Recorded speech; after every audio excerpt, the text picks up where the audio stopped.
What are you doing? What are you doing? What's anyone doing?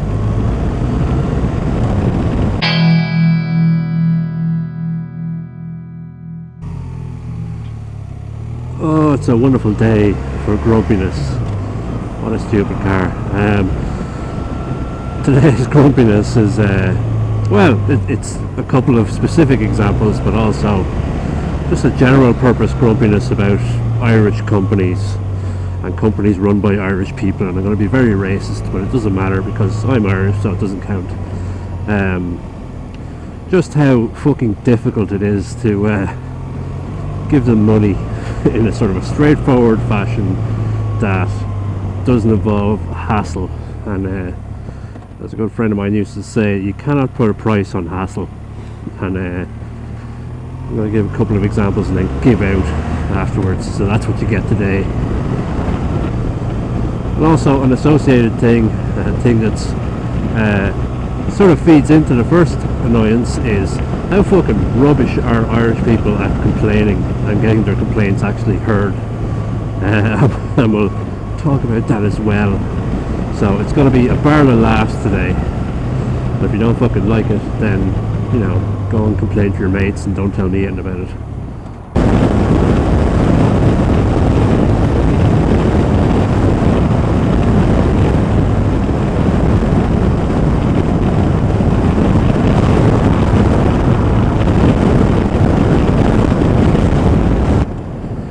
There you are. That's my thing that makes me grumpy today. Racing micros, nice. Anyway, that's my thing that makes me grumpy today. A fucking cop car that sits there and watches a van undertake me and then pisses past me at about, I'd say he's doing 105, 110 in traffic that's doing about 95 and 80. Doesn't give a fuck. And of course I let you catch him on a day where he decides to give a fuck. But that's not why we're here today. We're here today because of shitty Irish customer service and why we deserve it. And I'll talk about it in general. Irish companies are fucking shit at customer service. Just the fucking worst. They will just leave you sitting there and do not give a fuck unless you make them. And by make them I mean like threaten to report them to some body or other. I was dealing with Imagine there recently, and you know, ISPs do fucking nothing until you're trying to report them to Comrades, and then they're like, okay, I guess we'll do the minimum possible to get you off our backs. You know, same with any other place. It's like, unless you have some legal means to get them to provide you with some sort of service, they'll just do the minimum fucking possible. And we deserve it, because Irish people are fucking terrible at complaining. Just the worst. So I had two examples the last little while, which were stay in the lane, fuck off, which were I was dealing with Imagine there recently, who are an internet service provider here in Ireland, and they do sort of wireless rural broadband LTE type stuff. Now my internet at home is fucking shite. I get like 6 megs down out of Aircom DSL, and I'm doing pretty well actually with the 6 megs. There's other people that can't even get it at all. And Imagine we're like, we'll give you up to 70 megs over LTE, and I'm like, oh, LTE is a lot of shit, but you know, up to 70 megs, fair enough. So I ordered it back in July, and they told me 10 working days back in July, and I'm like, great.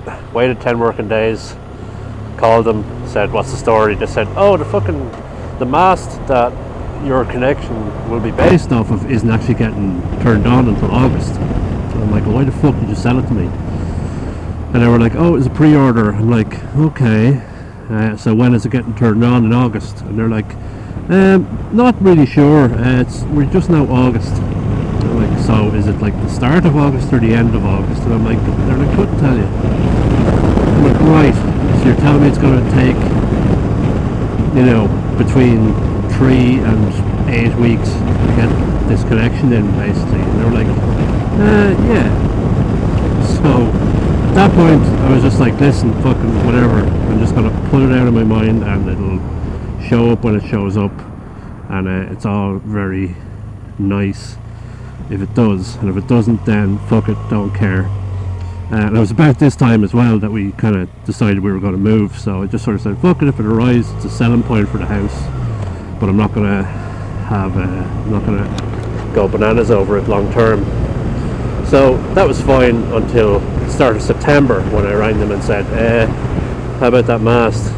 And they were like, oh yeah, the mast is up. I'm like, okay, well, where's my fucking connection? And they were like, it culminated last week when I rang them on Monday and said, listen, you're telling me the same fucking story they told me the last 2 or 3 times I rang. Either it gets installed this week, or I'm just going to cancel you and just fuck off. I'm going to just charge back the deposit that I paid you. And they were like, oh, we'd rather you didn't charge it back, like, I mean, we want to get it sorted. And I'm like, well, I want to get it sorted, get it fucking sorted. And one thing that I know from a person who has run a business in Ireland is if you take credit card payments, chargebacks are a fucking huge deal. If you get something like 3 or 4 chargebacks in a month, Visa might actually just call you up and say, sorry, you can't take credit card payments anymore. And that's an enormous deal, obviously, for a company. So they don't want people charging back, they want to give people recourse. But again, I shouldn't have to fucking do that. And I was pretty much like, lads, get it sorted. And so I happened to be home for another reason. On Friday I was at home, and they rang me Friday morning and said, can we come out and install it today? And I was like, listen, you can, but like, I just happened to be here. If you called me any other Friday, it wouldn't have worked. But it came out, and it was 2 young lads that were fucking terribly afraid of drilling holes in walls, which seems like not a great thing for a person who drills holes in walls for a living. But anyway, they were sound enough, and we got it installed and we got it all up and running. But like, the fucking heartache of it, and having to basically threaten the company into providing a service for you, is ridiculous. So that was my imagined story. So I have better internet at home. I wouldn't call it good internet, but it's better than it was. And all it took was, I ordered it the 9th of July and I got it installed the 8th of October. So that's shit. Sorry, Imagine. Whatever about how good or bad the service is. Would you recommend it to somebody else? No. But Imagine know that they're the only option for a lot of people, so they don't give a fuck, and they're going to provide the worst possible service to save a few pennies just because they don't give a fuck. So that's Imagine. And I'd imagine a lot of people would just sort of ring up and say, oh yeah, okay, we'll keep waiting. Oh yeah, okay, we'll keep waiting. And I did that to an extent. Like, I'm going to put my hand up and say I should have told them to fuck off a month ago. But you know, I wasn't sitting there looking at the clock waiting for the service. So I just sort of left them at it for a little while, but longer than I should have. But it took threats to get them to come out and do the thing I paid them to do. And it's just ridiculous. The other example I'll give, and without this turning into a sort of companies who have annoyed me recently video, is Nace Oil. I was going to say an oil company, I'm not going to name them. I am going to name them, fuck them. Nace Oil, who I have kerosene home heating oil, heating at home, and I needed to fill up the tank, and these lads are just the fucking worst. And it was funny, like this time around it was actually grand. They showed up on the day when they said they were going to show up, which I think is a fairly basic thing. But I think that they assume that there's somebody at home all of the time just waiting around for them. So anyway, the way it works for people who don't have to do home heating oil is you call this company and they come out in an oil tanker and fill up your tank that's in the back of your house. And so this particular time I called them up and said, okay, yeah, come out, fill up my tank, whatever, and they take some deposit on your credit card and whatever, and we say come out on Thursday, and I arranged to work from home on Thursday because I can work from home the odd day, and that's fine. And of course, come 3 or 4 p.m. on Thursday, I'm calling them again saying, what's the story? Do you have an idea of when you're going to be out? And The one on the phone says, it'll be tomorrow now, I'd say. And I'm like, will it be tomorrow? It fucking won't be tomorrow. And she's like, well, can you not have somebody be here or something like that? I'm like, no, fuck off. You said today. And so they said, well, we can schedule another day. And I'm like, so you can schedule fuck all. And I just said, you can refund my card and I'll go somewhere else. And of course, everywhere else is the fucking same. They don't give a shit. They'll just say, oh, we'll deliver on this day. But maybe some other day. Like, don't care. You need home heating oil. We deliver it. Fuck you. Like, we have you over a barrel. You need to come to us. I'm like, fuck is. And the same applies to any sort of service provider where you need to go to them, or where you need the service. It's just like they can just fuck with you, and there's really nothing you can do about it. And again, here's what my theory is, based off of my basic understanding of the Irish as a race, is we deserve it. We created this whole mess because we are the worst at complaining and getting what we want out of complaining. And I know that there's some Irish people watching this whose fucking anuses are clenching at the moment, sort of saying, what the fuck does he think he is? Yeah, we're the worst. Just whenever anybody complains or makes a fuss over something or makes a big deal over something, the immediate tendency is to just sort of go, leave it, it's not a big deal, like, fucking don't make a fuss and don't cause a bother or an argument. And I've seen it in actually a good example is restaurants. Like, if the food is shit or the service is shit or things take too long, an Irish person will literally starve to fucking death before they complain at somebody or make a big deal over it, or if the food is shit. Like, can you imagine being in a restaurant where it's just like, I just don't like the food, I just don't think it's nice, and fucking it just doesn't enter into it.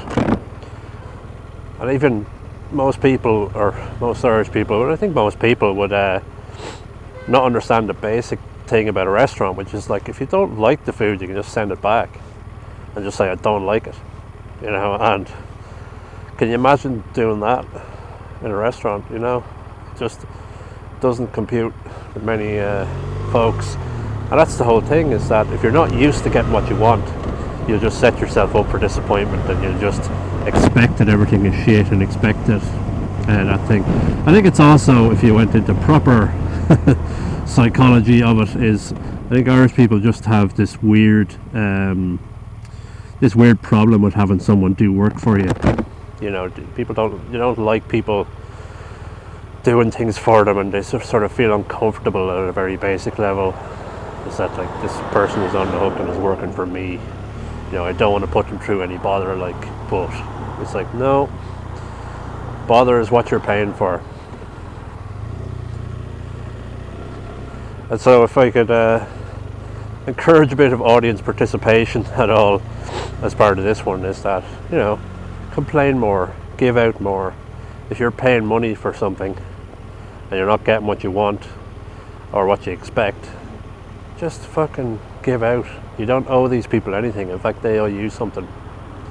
And again, it's one of those things that, I'm happy enough to complain about stuff and try and get what I want, but I'm dealing with the fallout from most other people, or thousands of other people, that just accept bullshit off of companies. And it is a specifically Irish thing for a number of reasons, and it fucks me off. And so that is what I'm fucked off about today. One thing I'm not fucked off about is it's the middle of fucking October. Look at this shit. Fucking yes. I'll take another couple of months of this. Alright. That'll do. Cheers.